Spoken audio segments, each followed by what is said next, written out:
Scarborough, em Perth, uma das mais belas paisagens da capital de Western Austrália.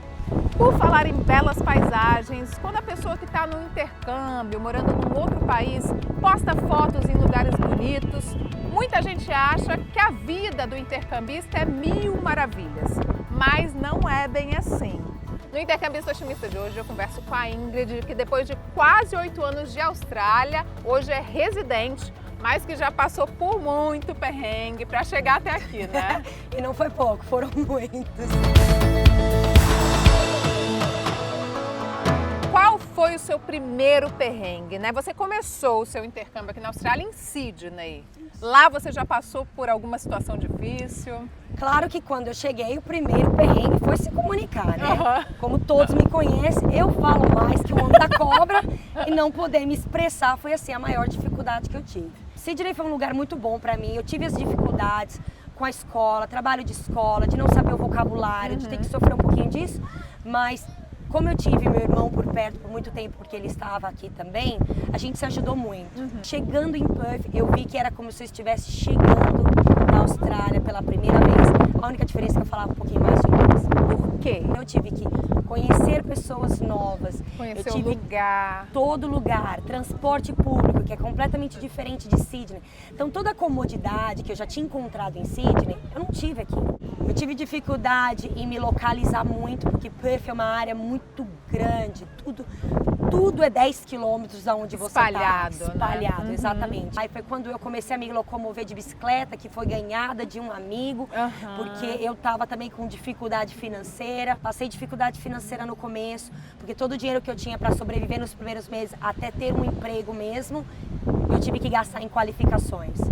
Eles acreditavam na minha capacidade, no meu background, no meu currículo no Brasil, mas eu tinha que ter a qualificação australiana. Você é formada em Educação Física? Sou formada em Educação Física, pós-graduada em Natação e Atividades Aquáticas, e como a natação é uma área muito forte na Austrália, eu achava que aí era o meu caminho. Eu andei de bicicleta por eu fiquei 2 anos andando de bicicleta aqui em Perth. Em Sydney eu tinha transporte público, mas aqui foi andando de bicicleta, faça chuva, faça sol. Eu tive uma semana que choveu a semana inteira, um mês de setembro que eu nunca vou esquecer. Eu ficava molhada de manhã e de noite. Eu tive isso, eu fiz a opção de ir para o casamento do meu irmão, acabei perdendo escola, coisa que a gente sabe que a gente não pode. Perdendo aula, Perdi né? aula, não tive attendance, né? A quantidade de presença que eu tinha. Fui reportada para a imigração, quase perdi meu visto de estudante. Quando eu voltei, eu não tinha trabalho, eu acabei ficando na casa de um amigo que me ofereceu o sofá e eu acabei dormindo 3 meses naquele sofá, com a minha bagagenzinha de mão do lado, com o meu uniforme, porque quando o trabalho foi aparecendo. Morando nessa casa, eu não tinha como pegar transporte público. Primeiro porque eu começava a trabalhar às 5h30, 6 horas da manhã. Nessa hora não tinha ônibus? Não tinha ônibus. Eu praticamente dependia da bicicleta. Era uma média de 250 quilômetros na semana, fora o meu trabalho, que era físico, porque eu dava aula de hidroginástica, eu dava aula de natação. Então eu tive um cansaço físico muito grande nessa época. Eu morava nessa casa, que eu fiquei os 3 meses no sofá, que depois o quarto vagou e eu acabei finalmente mudando pro quarto. O rapaz que eu morava, que eu considero meu pai australiano hoje em dia, ele me deu muita força, muito suporte moral. De presente de Natal, ele me deu uma bicicleta, que foi assim a maior coisa que eu podia ter ganhado. É uma bicicleta de competição. A distância que eu levava 45 minutos para fazer, eu passei a fazer em 17 minutos. Sério? Mas as coisas ainda não ficaram fáceis.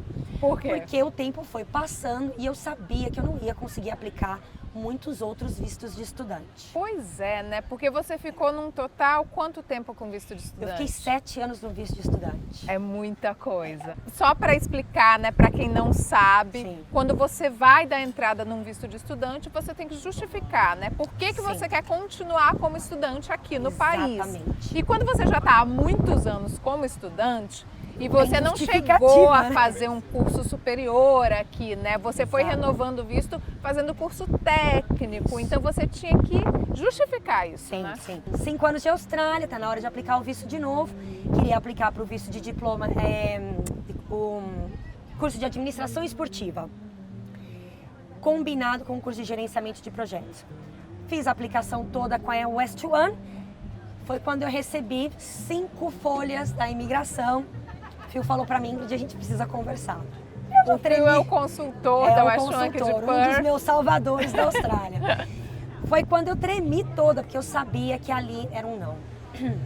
E aí a imigração me perguntou tudo que você puder imaginar. O que eu faço aqui, o que eu não faço, porque eu queria voltar para o Brasil, porque eu não queria.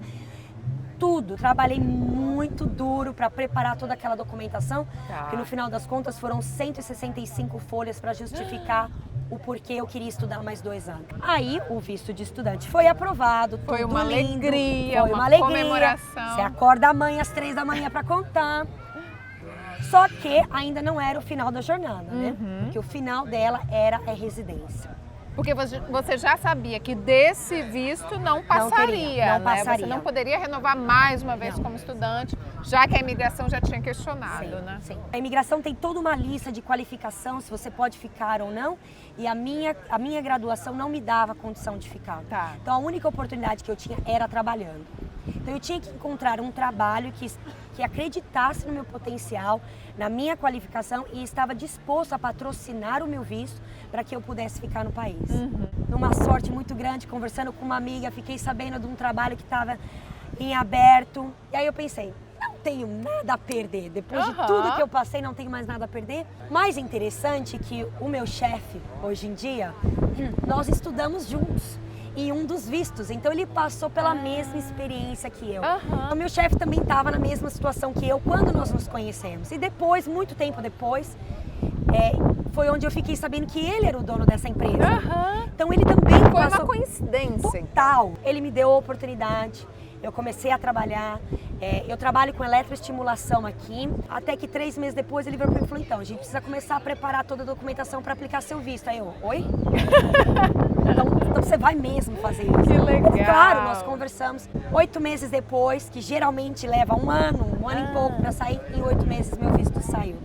Então eu estudei até, acho que foi de 16 e 17 de março de 2017, meu visto saiu dia 22. Nossa. Então eu tinha que terminar o curso. Então vai fazer 1 ano aí que eu já estou no meu visto de residente. A vida é outra, gente. Que delícia. Então assim, a vida melhorou bastante. Mas, como em todo lugar que eu acredito que você more, todo dia você vai ter uma dificuldade, uma coisa nova. Desde que você tenha saúde, que você continue trabalhando, seja uma pessoa, sabe, que respeite as coisas. Eu respeito o país que eu moro hoje em dia, eu respeito o meu país de origem, e eu acredito que nessa as coisas têm só fluído. Eu não tenho nada a reclamar. E se me perguntar, faria tudo de novo? Estudaria tudo de novo? Dormiria no sofá 3 meses de novo? Com certeza, sem sombra de dúvida. O que você tem a dizer para as pessoas que estão passando por dificuldades, né, que estão pensando em desistir? Seja de que objetivo for, né? Seja no intercâmbio, seja no país de origem, enfim. Primeira coisa, se você quer, você tem que querer de coração. Se você quer só da boca para fora, isso não é querer de verdade. Uma vez que você quer de verdade, você quer de coração, você não pensa em outra coisa a não ser isso. Então todas as suas atitudes, todos os seus comentários, tudo é direcionado para aquele foco final. Terceira coisa, acredita que aquilo já é teu e que ninguém mais te tira. Eu acredito muito no poder da atração. Então, que é a lei da atração. Então, você pensa que você quer aquilo, você quer aquilo. Então, eu sempre sabia que eu ia ficar na Austrália. Eu não sabia como, quanto tempo levaria, mas cada vez que eu acordava, que eu saía nas minhas pedaladas, que o sol batia na cara, eu falava, eu vou ficar nesse lugar. Tá feliz hoje? Nossa! Sua vida tá boa? Ótimo. Trabalho muito, não comprei meu carro, óbvio, a hora que o visto saiu, a primeira coisa que eu fiz, comprei um carro decente. Então eu sou uma pessoa extremamente feliz e realizada. Não tenho o que falar, só agradecendo. Parabéns, Ingrid, Obrigada. por todas as suas conquistas, né, e por toda essa trajetória aí de luta, de perrengue. Parabéns e obrigada. Obrigada. Prazer te conhecer. Prazer todo meu, foi bem legal. Obrigada. Valeu.